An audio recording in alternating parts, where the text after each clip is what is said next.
चलिए अग्रिम गाथा की ओर बढ़ते हैं।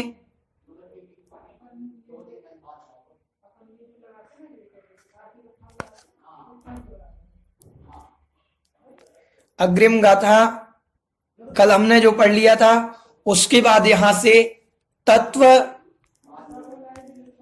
और द्रव्य का वर्णन चलेगा कि तत्व कितने होते हैं, द्रव्य कितने होते हैं, इस प्रकार से वर्णन आएगा। हमने कल 27 गाथाएं पढ़ ली थी। आज 28वीं गाथा द्वितीय अधिकार प्रारंभ हो रहा है और इस अधिकार का नाम है तत्व पदार्थ अधिकार, जिसमें तत्व एवं पदार्थों का वर्णन आएगा। आइए देखते हैं इस गाथा का उच्चारण। आसव बंधन संवर, आसव बंधन संवर, निज्जर मुखा सपुण्य पावाजे, जीवा जीव विशेषा, जीवा जीव विशेषा, तेवी समासेण पभणामो, जीवा जीव विशेषा, तेवी समासेण पभणामो, आसव बंधन संवर, निज्जर मोक्षा सपुण्य पावाजे, जीवा जीव विशेषा, तेवी समासेण पभणामो। आइए जो भी इस गाथा का उच्चारण करना चाहते हो हैंड रेस करेंगे जी। अनीता जी आपको अनम्यूट कर रहे हैं गाथा का उच्चारण के लिए जी।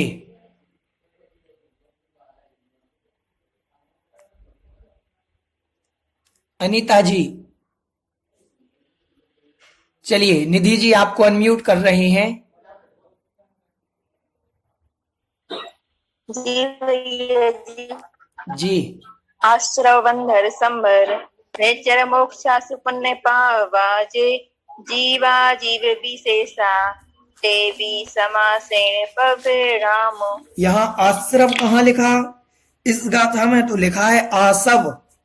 आसव, हाँ, आसव बंधन, ये संस्कृत और हिंदी नहीं है, ये प्राकृत है। हाँ, ये ध्यान रखना, आसव बंधन संबर, ठीक है। चलिए सारिका जी कोटा आपको अनम्यूट कर रहे हैं। आसव बंधन संवर, निज्जर मोक्षास पुण्य पावाजे, जीवा जीव विशेषा, देवी समासेन पभणामो। ठीक, बहुत बढ़िया। अर्चना जी कोटा आपको अनम्यूट कर रहे हैं। आसव बंधन संवर, निज्जर मोक्षास पुण्य पावाजे, जीवा जीव विशेषा, देवी समासेन पभणामो। यहाँ अनीता जैन नाम से दो लोग हैं। अब अनीता जैन आपको अनम्यूट कर रहे हैं, जो भी अनम्यूट हो जाएंगे आप देख लेना। जय जिनेन्द्र भैया जी। जी। जय जिनेन्द्र। आसव बंधन संवर, निज्जर मोक्षा संपूर्ण पावाजे, जीवा जीव विशेषा, देवी समासेन पभणामो।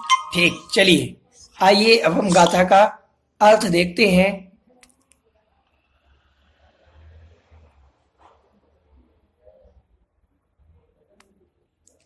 यहां पर कह रहे हैं आसव मतलब आश्रव, बंधन मतलब बंध, संवर मतलब संवर, निज्जर मतलब निर्जरा, मोक्षा मतलब मोक्ष। आश्रव, बंध, संवर, निर्जरा, मोक्ष, सपूर्ण मतलब सा मतलब जो सहित हैं, पुण्य मतलब पुण्य से, पावाजे पाप से, कौन, जे मतलब जो, जीवाजीव विशेषा, जीव और अजीव के विशेष मतलब भेद हैं। जीव अजीव विशेषा, जीव और अजीव के जो विशेष भेद हैं वह पुण्य पाप सहित आश्रव बंध संबर निर्जरा और मोक्ष हैं। समझ रहे हैं? जीव और अजीव के जो विशेष हैं वह पुण्य पाप सहित लेकर के आश्रव बंध संबर निर्जरा और मोक्ष, ये जीव और अजीव में विशेषता लाते हैं। कौन? आश्रव बंध संबल निर्जरा मोक्ष। ठीक है। ते भी मतलब उनको भी, ते मतलब उनको, वी मतलब भी, उनको भी, समासेन मतलब संक्षेप में, समासेन मतलब संक्षेप में पवनामो कहते हैं। उनको भी संक्षेप में कहते हैं। किन किन को? आश्रव को, बंध को, संबर को, निर्जरा को, मोक्ष को, और पुण्य को और पाप को। जो जीव और अजीव में विशेषता लाते हैं उनको हम क्रमशः यहां संक्षेप में कहेंगे, ऐसा आचार्य महाराज कह रहे हैं। इनकी परिभाषा सामान्यतः आप लोग जानते हैं कि आश्रव क्या है? कर्मों का आना आश्रव, कर्मों का और आत्म प्रदेशों का मिल जाना बंध, कर्मों का आना रुक जाना संवर, कर्मों का एक देश रूप से झड़ना निर्जरा, और समस्त कर्मों का क्षय हो जाना मोक्ष। जो शुभ योग से होता है, शुभा पुण्यस्य अशुभा पापस्य, शुभ के योग से, शुभ योग से जो होता है वह पुण्य है, और अशुभ योग में जो होता है वह पाप है, ऐसा तत्वाल सूत्रकार कहते हैं। ठीक है। तो इस प्रकार से सामान्यतया हम परिभाषा जानते हैं पुण्य और पाप की, कि जो शुभ और शुभ योग है वह तो पुण्य है। अच्छा मन, अच्छा वचन और अच्छा काय, यह शुभ योग है। और शुभ में प्रवृत्ति शुभ योग, अशुभ में प्रवृत्ति अशुभ योग। तो अशुभ में प्रवृत्ति जो है वह पाप का कारण है, शुभ में प्रवृत्ति जो है वह पुण्य का कारण है, ऐसा जानना चाहिए। 7 तत्व होते हैं, जीव अजीव। हमने जीव को और अजीव तत्व को पढ़ लिया। अजीव तत्व में पुद्गल, धर्म, अधर्म, आकाश, काल, ये सब आते हैं। तो जीव और अजीव 2 तत्वों को तो हमने पढ़ लिया। ठीक है। अब अपन समझेंगे जीव अजीव तत्व के बाद आश्रव, बंध, संबर, निर्जरा और मोक्ष। तो ये मिलाएंगे टोटल तो कितने हो जाएंगे? 7 तत्व। कितने हो जाएंगे? 7 तत्व हो जाएंगे। जीव अजीव हमने पढ़ लिया, आश्रव, बंध, संबर, निर्जरा, मोक्ष, ये मिलाएंगे 7 तत्व हो जाएंगे।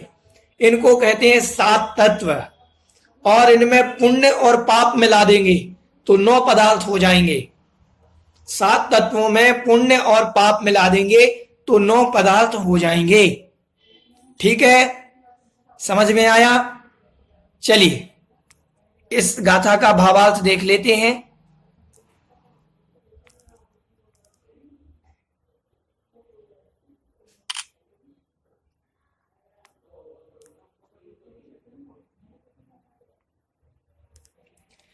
गाथा का भावार्थ देखते हैं। जीव द्रव्य तथा पुद्गल द्रव्य कार्मण वर्गणा के मिश्रण मतलब संश्लेष बंध से, जहां एक बार आया था संश्लेष संबंध, संश्लेष बंध से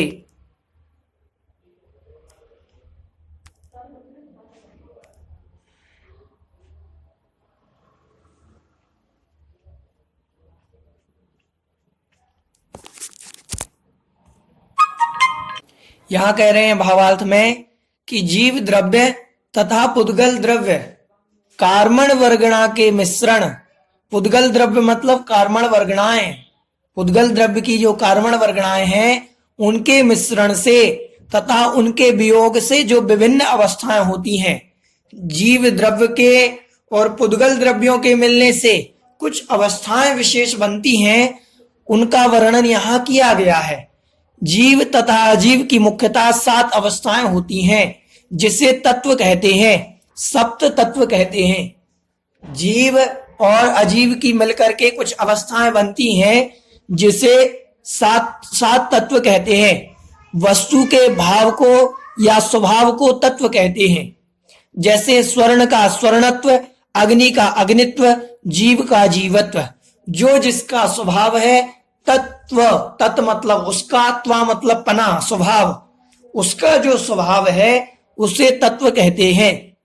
सप्त तत्वों में पुण्य और पाप मिलाने पर 9 पदार्थ हो जाते हैं। ये आश्रवादी जीव एवं अजीव की पर्याय हैं।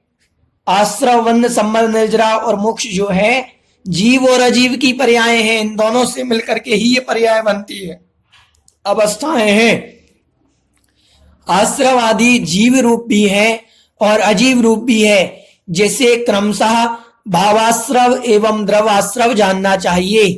भावाश्रव जीव रूप और द्रव्याश्रव अजीव रूप। ठीक है, समझ में आया? इस प्रकार से हमारा गाथा क्रमांक 28 का अर्थ हुआ। ठीक है, इसमें कह रहे हैं कि जो जीव रूप है, 7 तत्व, आश्रव, बंध, संबंध, निर्जरा, मोक्ष, ये जो जीव रूप है, यह जीव रूप तो भावाश्रव है, भाव निर्जरा, भाव मोक्ष, भावाश्रव, भावबंध, तो भाव रूप जो है वह जीव रूप है और अजीव रूप जो होगा वह द्रव्याश्रव, द्रव्य बंध, द्रव्य निर्जरा, द्रव्य संबर, द्रव्य मोक्ष, ऐसा समझना। ठीक है, तो ये अजीव और जीव की पर्याय हैं। कौन? आश्रव, बंध, संबर, निर्जरा और मोक्ष। ठीक है, अब आश्रव, बंध, संबंध, निर्जरा, मोक्ष 2 प्रकार से होते हैं, या पुण्य रूप या पाप रूप। तो पुण्य और पाप मिलाकर के 9 पदार्थ बन जाते हैं। पुण्य और पाप 2 अवस्थाएं बनती हैं आश्रव की, या तो पुण्य रूप आश्रव होगा या पाप रूप आश्रव होगा। जब पुण्य रूप आश्रव होगा तो आप पुण्य रूप ही बंध होगा, निर्जरा भी उसी पुण्य की होगी, जो जो बंधा है उसी की निर्जरा होगी। ठीक है, इस प्रकार से समझना चाहिए। इस गाथा संबंधी और पिछला हमने जो पढ़ लिया उस संबंधी किसी की कोई जिज्ञासा तो नहीं? चलिए, आज बस इतना ही। ठीक है, बोलिए जगत कल्याणी जी। जी बोलिए भैया जी हमें जी आपने जो परिभाषा बोली जीव और अजीव तत्व की मिश्रित अवस्था का नाम तत्व, ये एक बार और बोल दीजिए। देखो, तत्व का अर्थ होता है तत्व, तत् मतलब उसका, त्व मतलब स्वरूप, उसका जो पना है उसको तत्व कहते हैं। ठीक है जी। अब जीव और अजीव की 2 अवस्थाएं, ये पर्याय हैं, आश्रव, बंध, संबंध, निर्जरा, मोक्ष। तो इन पर्यायों से मिलकर के जीव अजीव में जो संबंध बना, जीव और अजीव जब मिलेंगे, जीव मिलेगा और अजीव की जो पुद्गल वर्गणाएं मिलेंगी, तो इनसे आश्रव, बंध, संबंध, निर्जरा, मोक्ष रूप पर्याय बनती हैं। तो इनका नाम इन सबको मिलाकर के तत्व बनता है। तो ये 7 प्रकार के होते हैं। तो जीव, अजीव, आश्रव, बंध, संबंध, निर्जरा, मोक्ष, ये समझना चाहिए। ठीक है जी। हाँ जी भैया जी। और किसी की जिज्ञासा थी? जी मंजू जी बोलिए आप। कारण वर्गणा क्या होती है भैया जी? कार्मण वर्गणा होती हैं कर्मों के जो आने योग्य, जो कर्म रूप परिणत होती हैं। आत्मा में जो पुद्गल वर्गणाएं कर्म रूप परिणत होती हैं उसे कार्मण वर्गणाएं कहते हैं। आपने पारसनाथ भगवान की यही चित्र पारसनाथ भगवान की पूजन में पढ़ा होगा कभी। कार्माण वर्गणाएं मिलकर भववन में भ्रमण कराती हैं। जो कार्माण वर्गणाएं मतलब कर्मों की एक वर्गणाएं होती हैं, तो वह कार्मण वर्गणाएं वह जो होती है वह कर्म रूप परिणत होती हैं। जो पुद्गल की विशेष वर्गणाएं कर्म रूप बनती हैं उन्हें कार्मण वर्गणाएं कहते हैं। जिनमें कर्म रूप, जिनमें ज्ञान आवरण, दर्शनावरण, वेदनीय, मोहनी, आयु, नाम, गोत्र, अंतराय, इन रूप परिणत होने की शक्ति होती है, उन्हें कार्मण वर्गणाएं कहते हैं। पुद्गल की जो वर्गणाएं कर्म रूप परिणत होने में सक्षम होती हैं उन्हें कर्मण वर्गणाएं कहते हैं। ठीक है। जी भैया जी। हाँ, चलिए, किसी की और जिज्ञासा इस विषय में? ठीक, चलिए जिनवाणी स्तुति करते हैं। बोधि समाधि परिणाम शुद्धि स्वात्मोपलब्धि शिव सौख्य सिद्धि चिंतामणिं चिंतित वस्तुदाने त्वं वन्द्यमानस्य ममस्तु देवी। 9 बार ऋमोकार।